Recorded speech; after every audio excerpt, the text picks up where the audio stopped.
মসজিদের মাইক দিয়ে মসজিদে হারানো বিজ্ঞপ্তি, মৃত্যু সংবাদ, চিকিৎসা সংবাদ দেওয়া যায় কিনা, এই প্রসঙ্গে ইসলাম কি বলে?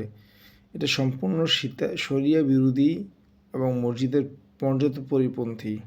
আবু হুরায়রা রাদিয়াল্লাহু তাআলা আনহু বলেন, রাসূল সাল্লাল্লাহু আলাইহি ওয়াসাল্লাম বলেছেন, যে ব্যক্তি অন্য কাউকে মসজিদে হারানো জিনিস খোঁজ করতে শুনবে, সে যেন বলে, আল্লাহ যেন তোমাকে ফেরত না দেন, কারণ মসজিদ সমূহ এই জন্য তৈরি করা হয়নি। মৃত্যু সংবাদ প্রচার করা জাহিলি আদর্শ, এই ব্যাপারে রাসূল সাল্লাল্লাহু আলাইহি ওয়াসাল্লাম কঠোরভাবে নিষেধ করেছেন। হুযায়ফা রাদিয়াল্লাহু তাআলা বলেছেন, রাসূল সাল্লাল্লাহু আলাইহি ওয়াসাল্লাম মৃত্যু সংবাদ প্রচার করতে নিষেধ করেছেন।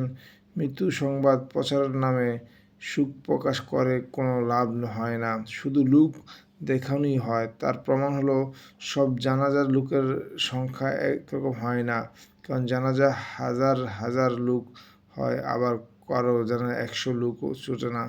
অথচ সব মাইয়েতের জন্যই মাইকিং করা হয়, সুতরাং এতে কোনো ফায়দা নেই। এটা মূলত ব্যক্তির প্রসিদ্ধি ও গুণের কারণ।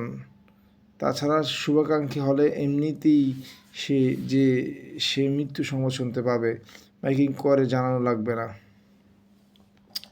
উল্লেখ্য যে মারা যাওয়ার পূর্বে প্রত্যেক ব্যক্তির উচিত তার উত্তরসূরি আত্মীয়স্বজনকে উপস্থিত করা যাওয়া, যেন তার মৃত্যুকে কেন্দ্র করে বিদাতি কর্মকাণ্ড অনুষ্ঠিত না হয়। বিশেষ করে বিলাপ করা, বিভিন্ন কথার মাধ্যমে সুখ প্রকাশ করা, কারণ সাবধান না গেলে বা এর প্রতি সন্তুষ্ট থাকলে এই জন্য তাকে কবরের শাস্তি ভোগ করতে হবে। রাসূল সাল্লাল্লাহু আলাইহি ওয়াসাল্লাম বলেছেন, তোমরা কি শোনোনি, নিশ্চয়ই আল্লাহ চোখের কান্না ও অন্তরের চিন্তার কারণে শাস্তি দিবেন না, বরং তিনি শাস্তি দিবেন এর কারণে। অতঃপর তিনি তার জিহ্বার দিকে ইঙ্গিত করলেন, অথবা তার উপর রহম করবেন। নিশ্চয়ই আল্লাহ মায়েতকে তার পরিবারের কান্নার কারণে শাস্তি দেন। উমর রাদিয়াল্লাহু তাআলা আনহু এই জন্য লাঠিপেটা করতেন, পাথর মারতেন এবং মাটি নিক্ষেপ করতেন। সহিহ মুসলিম হাদিস 1288, মিসকাত 706, মিসকাত 654, তারপর তিরমিজিতে 986, 192, 1476, পৃষ্ঠা নম্বর 106, আর বুখারিতে আছে 1304।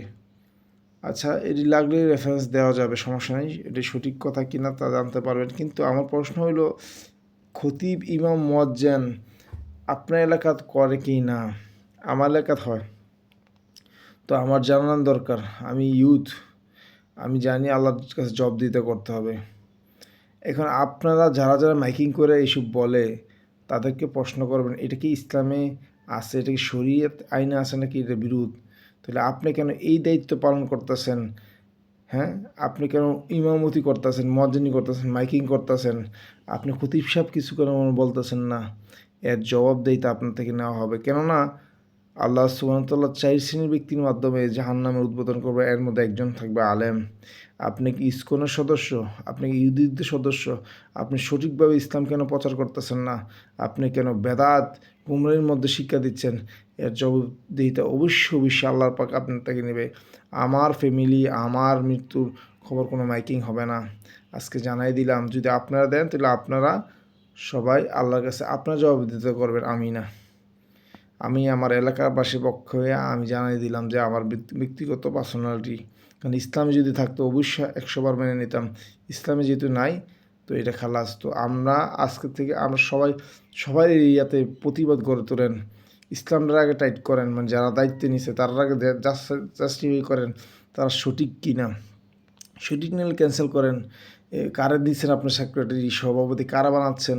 যেখানে নামাজ পড়তে পারে না, পড়াইতেও পারে না, যেখানে 5 ওয়াক্ত নামাজও পড়ে না, আবার যেখানে সিগারেট নেশার সাথে আসক্ত, যেখানে ইসলামিক লেবাস নাই, তার আপনার মানে রাখছেন সভাপতি, সেক্রেটারি। তো ধ্বংস তো এমনি হবে, ধ্বংস এমনি। তো আপনারা নিজে প্রতিরোধ করে তোলেন। কে কী বললো, কে কী দেখলো, এটা ফেক না মেনেছে, আমার আল্লাহ জবাব দিতে করতে হবে সব কিছুর জন্য। আপনি কারো সমালোচনা করলেন, আপনি ওই হ্যান করলেন, এই দিন শেষ ভাই। এখন সবাই আল্লাহমুখী, ইসলামিক বাংলাদেশ হবে ইনশাল্লাহ।